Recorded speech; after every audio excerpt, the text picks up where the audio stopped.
पहले तो string entertainment, अनुज, रीटा, सबको और एंजल स्पेशली सबको बहुत बहुत मुबारकबाद कि इतना अच्छा एपिसोड वेब सीरीज बनाया। वेरी वेल शॉट, परफॉर्मेंस बहुत अच्छी है। और अपना नाम ताले तेला तेला नाम रुपेश हाँ रुपेश रुपेश, बहुत अच्छा काम किया सबने। एंजल ने भी बहुत अच्छा काम किया। It's very good. New commerce इतनी मेहनत करते हैं, इतना अच्छा काम करते हैं। और मुझे बहुत अच्छा एपिसोड लगा। मैं एक इंस्पेक्टर बना हूँ इसके अंदर, जो कि लालची है बहुत, पैसे का लालच है। वैसे तो सबको है हमको, लेकिन उसको ज़्यादा ही है। तो वो ये एंजल के पास पैसे इन्वेस्ट करता है और फिर कैसे इन लोगों को ब्लैकमेल करता है, ऐसा कुछ है, थोड़ा सा नेगेटिव पॉजिटिव शेड का। और बहुत अच्छा लगा। शूटिंग हम लोगों ने आसाम में की। लोकेशंस जैसे आप देखे, बहुत अच्छी लोकेशंस हैं। एंजल की परफॉर्मेंस बहुत अच्छी है, वेरी टैलेंटेड गर्ल, बहुत अच्छी डांसर है। और सबसे बड़ी बात तो इंटरनेट सेंसेशन है ये बच्चे। 25 मिलियन, कितने मिलियन, 25 मिलियन फॉलोअर्स है इंस्टाग्राम में। और उसके तेरे तेरे कितने ले 14 मिलियन उसके फॉलोअर्स हैं। तो ये लोग इंटरनेट सेंसेशंस मतलब आ रहे हैं। और आजकल तो आप जानते हैं कि ये जो इन्फ्लुएंसर्स है, इन लोगों का क्या भाव मिलता है भाई, बहुत भाव है वो लोग का।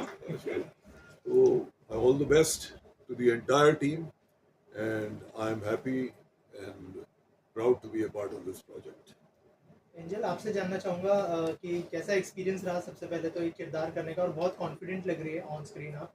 अगर कुछ बताया कि क्या क्या प्रिपरेशन करनी पड़ी और किरदार के बारे में अगर कुछ बताया आपने। जी थैंक यू सो मच पहले तो कॉम्प्लीमेंट के लिए, एंड थैंक यू आप सब आए। और आई होप आप सबको पहला एपिसोड बहुत पसंद आया हो। आज रिलीज़ हो चुका है मेरे यूट्यूब चैनल एंजल राइज 007 पर।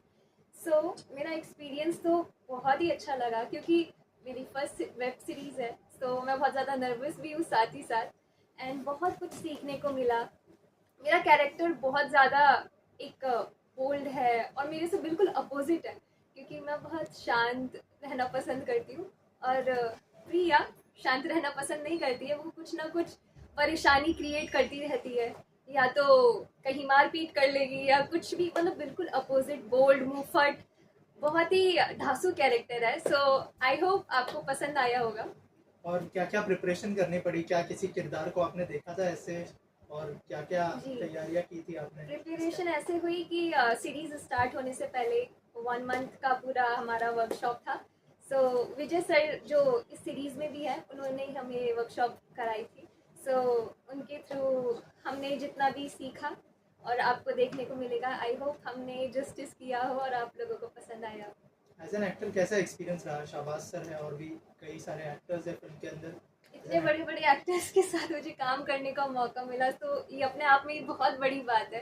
एंड मैं बहुत ग्रेटफुल हूँ कि मुझे ऐसा एक्सपीरियंस मिला। Shahbaz sir, ma'am, Supriya ma'am, and Vijay sir, and सभी बड़े बड़े एक्टर्स के साथ। मैं बहुत ज़्यादा नर्वस हो रही है, सॉरी, मुझे माफ़ करना।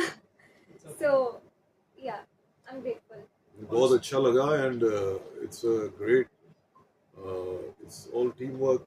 कोई जी, बड़ा जी, कोई जी। छोटा नहीं होता इस प्रोफेशन में। इस प्रोफेशन में सब बराबर हैं, जो भी एक प्रोजेक्ट में काम कर रहे हैं। कोई किसी के पास एक्सपीरियंस ज़्यादा होता है, किसी के पास नहीं होता है। बड़ा छोटा कोई नहीं होता है। तो आप जिस तरह से आपने कॉन्फिडेंस से काम किया, I am very proud to see your work. And I wish कि ये महीना भी बहुत अच्छा है।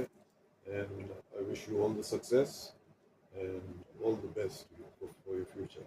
Thank you sir, means a lot. Shahbaz sir, जैसे हमने एंजल को देखा है, रुपेश को देखा है रील्स बनाते हुए, क्या ऑन सेट कुछ रील्स बनाई आपने? इन हाँ, हम लोगों के लोगों ने साथ बनाई क्या थी क्या ना, एक क्या कितनी वायरल हो गई थी भाई। कुछ सिखाया रील्स के बारे में इन्होंने आप लोगों को? बहुत कुछ सिखाया, लेकिन सीख नहीं पाए। हम लोग को नहीं समझता यार इंस्टाग्राम।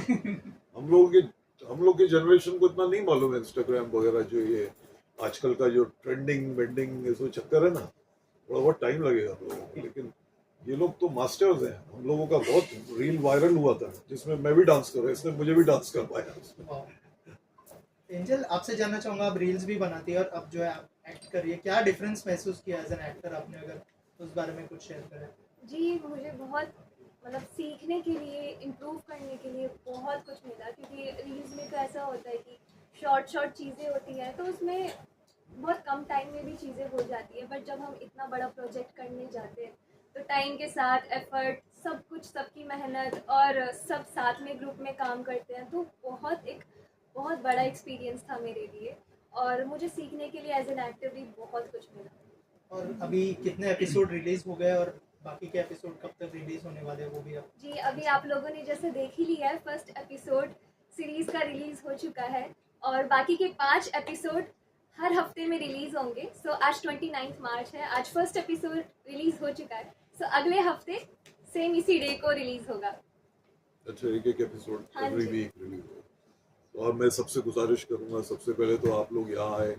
आप लोग हमारे ऐसे स्तंभ हैं जिनके बिना कुछ चलती नहीं गाड़ी। तो आप लोग ज़रा इसको और पुश करो। यंगस्टर्स हैं, ये लोग मेहनत करके आगे आना चाहते हैं और आप लोगों का साथ रहेगा तो बहुत अच्छा रहेगा। एंड जो भी लोग देख रहे हैं उनसे गुजारिश करूंगा कि ये यूट्यूब चैनल पे एंजल राय 007। एंजल राय 007 पे ये एपिसोड रिलीज हुए हैं। घोटाला web series, fantastic web series, very entertaining. तो आप लोग सब सब्सक्राइब करें, लाइक करें, शेयर करें। ओके, सर क्या कहना चाहेंगे घोटाला के बारे में, अगर कुछ बताएं, और आप लोग कौन से किरदार में हैं और क्या क्या तैयारी आप लोगों ने की है किरदार की? ये तो लीड कैरेक्टर में है सर। लुक सेंटर मैं- है, लुक सेंटर। मैं मॉन्स्टर का रोल प्ले कर रहा हूँ, नेगेटिव कैरेक्टर है, और आखिरी एपिसोड में आता है ये। और अगर एक और सीज़न बनेगा तो वहाँ उसकी स्टोरी शुरू होगी, लेकिन इसमें आखिरी एपिसोड में आता है और है नेगेटिव कैरेक्टर। ओवरऑल तो माहौल अच्छा ही था वहाँ शूट करने का। बाकी आप इनसे पूछिए, लीड कर रहे हैं इसको। क्या कहना चाहेंगे? सो बेसिकली मेरा कैरेक्टर साहिल का है, और इसमें मैं बेसिकली हमारी स्टोरी जो है बेसिकली जो हमारा एक MLM के अराउंड पूरी चलती है, और किस तरह से एंजल मतलब मुझसे मिलती है, और किस तरह से हम साथ में मिलके काम करते हैं और स्टोरी को आगे बढ़ाते हैं। और अच्छा लगता है, मतलब एक इंटरेस्टिंग चीज़ें होती हैं, फोल्ड आउट होती हैं। सारी चीज़ें यहाँ पे मतलब नहीं बता सकते, थोड़ा काफ़ी सस्पेंसफुल चीज़ें हैं। और कैरेक्टर मेरा काफ़ी सपोर्टिंग है, उसके साथ में एंजल के साथ सपोर्ट करके हम लोग किस तरह से एक ज़ीरो से लेके एक अच्छे लेवल तक पहुँचते हैं, और वहाँ पे जाने के बाद एक बड़ा मुकाम हासिल करने के बाद किस तरह की चीज़ें, किस तरह की प्रॉब्लम्स आती हैं एक लाइफ में लोगों की। हमें लगता है कि जब तक इंसान गरीब है तब तक ही इंसान के साथ प्रॉब्लम्स आती है, लेकिन ऐसा नहीं होता है। जब इंसान बहुत पैसा कमा लेता है, और किस तरीके से पैसा कमाता है वही बहुत ज़रूरी है, और अगर तरीका वो सही नहीं होता है तो उसमें प्रॉब्लम्स किस तरह की आ सकती हैं, तो वो सब चीज़ें हैं। और अच्छा था, कैरेक्टर अच्छा था, तो मज़ा आया सारा काम करके। सर आप क्या कहना चाहेंगे, कैसा एक्सपीरियंस रहा एंजल के एक्सपीरियंस साथ? बहुत अच्छा था, और एंजल ने बहुत अच्छा काम किया। बहुत टैलेंटेड है, और एक्टर्स भी सब टैलेंटेड ही हैं इसमें, लेकिन एंजल के बारे में कहूँगा शी इज़ एक्सेलेंट। और माहौल ओवरऑल अच्छा ही था, सब कुछ अच्छा था, लोकेशन अच्छी थी, ग्रुप अच्छा था, और मैंने तो सारे एपिसोड्स देखे हैं।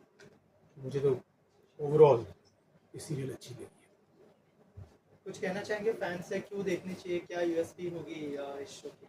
बिल्कुल, आई थिंक जो ये सीरीज़ है ये बेसिकली ऑडियंस बहुत कनेक्ट करेगी इसके साथ में। लोग आजकल मेरे ख्याल से सबको मालूम होगा जो मल्टी लेवल मार्केटिंग किस तरह से चीज़ें काम करती हैं, 2 के बाद 2 लोग जोड़ते हैं, वो सबने अपनी अपनी लाइफ में देखी हुई चीज़ें। तो उस पर बेसिकली किस तरह से लोग फंसते हैं, किस तरह से लोग अपना पैसा लगाते हैं, पैसा बर्बाद करते हैं, वो सब चीज़ें हम अपनी अपनी लाइफ में आई थिंक सब लोग देख चुके हैं। और किस तरह से चीज़ें इसमें भी वर्कआउट करेंगे और बहुत रिलेट कर पाएंगे आई थिंक लोग, और मज़ा आएगा आई थिंक लोगों को देखने में। और we just hope for the best. एक वर्ड में ये है कि इसका मॉरल ये रहेगा कि लालच बुरी बला है। लालच ऑलरेडी लोगों ने एक एपिसोड देख लिया है, आप लोगों के किरदार के बारे में बताइए, और क्या क्या तैयारियां करनी पड़ी, जैसे मैंने पहले भी पूछा था, अगर कुछ शेयर करना चाहे आप लोग किरदार के बारे में और किरदार की तैयारियों के बारे में। as Look, far as center. I am concern, मैं तो माँ हूँ असल ज़िंदगी में भी और पर्दे पे भी, तो मुझे तो खास तैयारी नहीं करनी पड़ी, मेरी रिहर्सल घर में होती रहती। तो same thing I was doing there, and ये मेरे भाई के शैतान बेटे हैं, बहुत पीटे हैं मेरे से। सो आप बताओ। क्या कहना चाहोगे आप? और किरदार बहुत ही फनी भी है और लोगों को ऑलरेडी आपने देखा होगा कि अच्छा रिस्पांस मिला है आपको।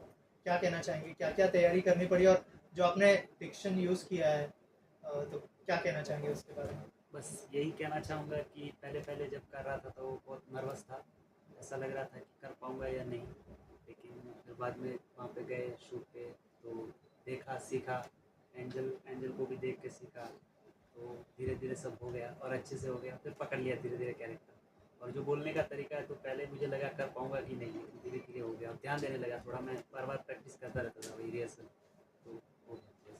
क्या डिफरेंस महसूस किया आपने? जैसे मैंने एंजल से भी पूछा था कि आप लोग रील्स बनाते हो और यहाँ पे तो एक्टिंग करना था आपको, और क्या क्या मतलब क्यों डिफ़िकल्टी आई, क्या क्या चैलेंजेस आए और क्या डिफरेंस महसूस किया आपने एज एन एक्टर? हाँ, वही है, एंजल ने जो बताया कि यहाँ पे तो कम सेकंड में हो जाता है, शॉर्ट वीडियो 15-20 सेकंड में हो जाता है, लेकिन जब पहले बड़ा काम करते हैं तो थोड़ा लगता है कि कैसे कर पाएंगे, वो भी पहली बार। तो मेरे लिए भी फर्स्ट टाइम था और डर सा भी लग रहा था कि कर पाऊँगा कि नहीं, लेकिन फिर बाद में हो गया बस।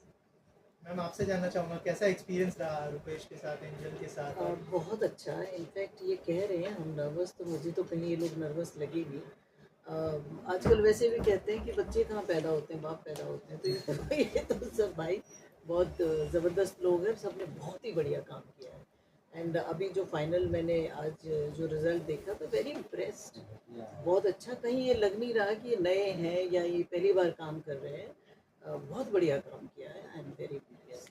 मैम और आपके जो कैरेक्टर है लोग कनेक्ट करेंगे, ऐसा ऐसा लगता है? हाँ, सब माओ का यही हाल है, ज़रूर कनेक्ट करेंगे। रुपेश आपसे जानना चाहूँगा कि मैम थे फिल्म के अंदर, शहबाज सर थे, उनसे क्या सीखा आपने एज एन एक्टर? मैम के साथ इतना ज़्यादा कुछ था नहीं मेरा, मतलब आगे इतना कुछ था नहीं शूट का टाइम, और शाहबाज सर के साथ भी कमी था, लेकिन बहुत कुछ सीखने को मिला, किस अंदाज से करते हैं वो बहुत सीखने को मिला, और मैम से भी बहुत सीखने को मिला कि कैसे करना चाहिए। तो आगे इनसे ही सीख के आगे का शूट फिर किया मैंने कि कैसे करते हैं। ऐसी कोई चीज़ है जो आप लाइफ में कैरी फॉरवर्ड करना चाहेंगे आगे काम करते हैं उसके अंदर? ऐसी कोई चीज़ है जो आपने सीखी हो जो आप आगे भी काम में यूज़ करना चाहेंगे? क्योंकि अभी जो काम किया है वो लोगों को पसंद आए, और आगे भी यही करना चाहूँगा कि लोगों को पसंद आए ऐसा। मैम कुछ कहना चाहेंगे आप जो ऑडियंस देख रही है उनको? All the very best. जैसे फर्स्ट एपिसोड रिलीज हो चुका है, I request everyone to watch and please share further so that ये बच्चों का हौसला और बढ़े। और वैसे तो ये लोग बड़े उस्ताद हैं भाई, एक के 55 लाख है 25 और इनके 25 मिलियन है, मतलब एंजल के 25 मिलियन अच्छा कम है। अच्छा, तो 55 हो जाएंगे भाई। मेरे मुंह से 55 निकला है तो जल्दी हो जाएंगे मेरे ख्याल, इसी हफ्ते हो जाएंगे। 5 करोड़ है, हैं? ज़्यादा है, 55 लाख से बहुत ज़्यादा है। 25 मिलियन। हाँ वो मिलियन तो 2.5 करोड़ों में हो गई ना बात। 2.5 करोड़ उसके, हाँ तो हो जाएंगे और अब। 1.5 करोड़ इसका। 2 करोड़। हाँ तो भारत की जनसंख्या के आसपास हो जाएंगे। Okay, thank you thank you so much, thank you. Okay, सबसे पहले आपसे जानना चाहूंगा कि नर्वस, एक्साइटेड, क्या फीलिंग है और कैसा एक्सपीरियंस रहा है? एंजल की पिक्चर का किरदार निभा रही है, कैसा एक्सपीरियंस रहा है एंजल के साथ? पहले तो नर्वस भी हो, एक्साइटेड भी हो, क्योंकि फर्स्ट ऑफ ऑल एंजल दीदी के साथ काम करके बहुत अच्छा लगा। एक्चुअली पूरे टीम के साथ मुझे काम करके बहुत अच्छा लगा। लाइक इतना फैमिली जैसा ही फील हुआ, रियल फैमिली की तरह फील हुआ, और इतना मेरा कैरेक्टर जो है वो एक्चुअली मेरी तरह ही है, तो मुझे फील नहीं हुआ कि मैंने एक्टिंग किया। मैं मतलब झगड़ालू भी हूँ, बहुत बबली टाइप का मैंने कैरेक्टर किया, तो मुझे बहुत मजा आया करके एंड सीखा भी बहुत एक्टर के बारे में। तो एंजल, आपसे जानना चाहूंगा, जैसा हमने कहा कि बहुत सारी फैन फॉलोइंग है, वो कभी-कभी जो है ड्रॉबैक भी बन जाती है, ऐसा लगता है, क्योंकि कुछ आपको थ्रेट कॉल्स भी आए थे और थ्रेटनिंग भी कर रहे थे। अगर उस बारे में कुछ शेयर करना चाहे कि इससे कैसे डील करती हैं आप, और क्या कहना चाहेंगे एग्जैक्टली क्या हुआ था? देखिए, हाँ जी, तो मैं कुछ टाइम से परेशान थी। तो एक्चुअली हुआ ये था कि बहुत सारे फैंस हैं, बहुत प्यारे प्यारे फैंस हैं, and I am so grateful कि मुझे इतना ज़्यादा प्यार मिलता है, सपोर्ट मिलता है। बट कई बार होता है कि कुछ कुछ लोग होते हैं जो कि परेशानी क्रिएट करते हैं, और उनकी वजह से बहुत ज़्यादा डिस्टर्बिंग फील होता है कि ऐसा क्यों हो रहा है मेरे साथ। तो उन्हीं में से एक आदमी था, तो उन्होंने शुरू में तो वो फैन की तरह ही थे, तो मैंने इतना कुछ नोटिस नहीं किया, पर धीरे धीरे अब्यूजिंग और हर चीज एक होता है कि उन्हें ऐसा लगता था कि उन पे मेरा हक है, उन पे मेरा हक है, तो हर चीज बोलते थे कि ये नहीं करना वो नहीं करना, पर धीरे धीरे बहुत ज्यादा अब्यूजिंग करते गए। जब मुझे लगा कि चीजें मुझे अच्छी नहीं लग रही है और उनका ज्यादा हो रहा है, तो मैंने ब्लॉक कर दिया इंस्टाग्राम से। बट फिर वो मेल पर उठ के आ गए और मेरे स्नैपचैट से कनेक्टेड है मेल, तो मेरी लाइक वो पर्सनल मेल बोल सकते हैं कि मैं देखती रहती हूँ वो सब चीजें। तो उस पे आके मेरी फैमिली को, मुझे, मेरे साथ जो काम कर रहे हैं लोग, इवन जो भी लोग के साथ मैं काम कर चुकी हूँ उनके लिए इतना गंदा गंदा बोला, और मेरे लिए कि सर काट देंगे, हाथ पैर तोड़ देंगे, सबके सामने जिंदा जला दूंगा, और मुंबई में रह रही हो तो मेरे से खतरा है। तो मुझे उस चीज के लिए बहुत ज्यादा डर लगने लगा कि इतना ज्यादा मेल पे कोई कैसे बोल सकता है खुलेआम। तो मुझे लगा ये चीज सही नहीं है, अगर कल को कुछ गड़बड़ हो गई और भगवान न करे ऐसा हो टचवुड, तो मैं कहाँ पर बोलते हुए कि अगर कल को कुछ ऐसा हो गया, बट होना नहीं चाहिए, तो मुझे सावधान रहना चाहिए कि एटलीस्ट मैंने एफआईआर करी थी, मैंने कंप्लेन करवाई थी उस बंदे की, तो मुझे उस वक्त एक्शन लेना चाहिए था। ऐसा कल को रिग्रेट ना हो कि मैंने कुछ भी नहीं किया, मैंने उसे इग्नोर किया। तो मैं नहीं चाहती थी कि कल को कुछ ऐसा बड़ा चीज हो, क्योंकि मुझे तो अभी जैसे मैं प्रमोशन में आई हूँ और मुझे बाहर जाना होता है, फिर मुझे हर तरफ सावधानी रखने की जरूरत पड़ेगी, क्योंकि मैं सबसे मिलना पसंद करती हूँ, सबसे बात करना पसंद करती हूँ, और मैं चाहती हूँ कि जिनसे भी मिलूँ मैं अच्छे से मिलूँ। तो मैं मना भी नहीं कर सकती हूँ कि नहीं मैं आपसे नहीं मिलूंगी, या ऐसा नहीं होना चाहिए मेरे साथ, इसलिए मैंने एफआईआर कंप्लेन करी। पुलिस की तरफ से अब तक क्या एक्शन हुआ है, क्या उनको अरेस्ट किया है या नहीं किया है? जी, पुलिस की तरफ से वो अपना काम कर रही है, मैंने एफआईआर करवा दी है, अपनी गवाही दे दी है। कल मैं मजिस्ट्रेट ऑफिस में गई थी, प्रॉपर मेरी गवाही ली, मुझे बहुत वेट करना पड़ा, हालांकि मैं सुबह गई थी, शाम को गवाही हुई, और मेरी कल हालत भी खराब थी, मेरी तबीयत खराब थी बहुत ज्यादा। तो मैंने तो अपनी तरफ से हर चीज करी, अब ये पुलिस के ऊपर है कि वो अपना काम करेंगे, एंड आई एम होपिंग कि वो पकड़ ले उस बंदे को, ताकि मुझे ऐसा डिस्टर्बिंग फील ना हो और ऐसा घबराने की जरूरत ना पड़े। ऑल्सो फैंस को कुछ मैसेज देना चाहेंगे कि कभी कभी उनका ज्यादा प्यार भी बहुत मुश्किल क्रिएट कर देता है, कुछ कहना चाहेंगे आप अपने फैंस को? जी देखिए, ज्यादा प्यार तो कभी मुश्किल क्रिएट नहीं करता, पर अगर प्यार किसी को नुकसान पहुंचा रहा है, अगर आपका प्यार किसी को नुकसान पहुंचा रहा है, तो वो गलत चीज है। तो मैं सभी से यही चाहती हूँ कि देखिए, प्यार करिए, हमें प्यार दीजिए, मुझे बहुत अच्छा लगता है कि मुझे इतना प्यार मिलता है, मुझे खुद बहुत खुशी होती है, पर उस प्यार का गलत फायदा ना उठाए और किसी को नुकसान ना पहुंचाए कि उसे घबराना पड़े या कहीं बाहर जाने पे सोचना पड़े। तो मैं यही चाहती हूँ कि अगर आपको सोशल मीडिया पे स्पेशली अगर आपको इस चीज की फ्रीडम मिल रखी है कि आप कुछ भी कमेंट कर सकते हैं, किसी को भी कुछ भी बोल सकते हैं, तो उसका गलत नुकसान ना उठाएं और खुशी खुशी रहिए, अच्छे से रहिए। मैं भी यही चाहती हूँ और यही होप करती हूँ।